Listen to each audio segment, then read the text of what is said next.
పెడతా పత్తేరేవు రారా మరి ఎప్పుడైనా కొడుతుంది ఎప్పుడైనా కొడుతుందో తెలియదురా. నువ్వు అమ్మా అదే ఎరుడు అవుతుంది పత్తి. నువ్వు కూర్చొని ఉంటేనే పత్తి వచ్చి ముల్లెల పడుతుంది ఆరా నువ్వు వేరందే. అమ్మా ఇక నువ్వు నా తోటరేక నువ్వు సప్పలేకుండా చూడు సాయంత్రం వరకు నీ అంత పత్తి ఏరుతా నేను. అట్లనా బిడ్డ నువ్వు నాకంటే 1 కిలో తక్కువ ఏరు కుక్కను చూపినాడు చూపుతా ఏరతా.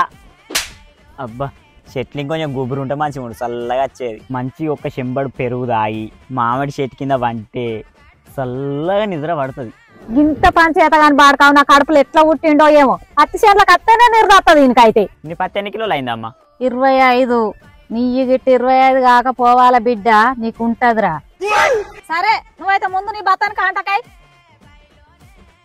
చూడు. నేను గంతగానం వేరుతనేమో నాది 25 కిలోలు అయింది, ఇందేమో 30 కిలోలు అయింది. అసలు ఏమున్నది ఈ పత్తిలో మరి?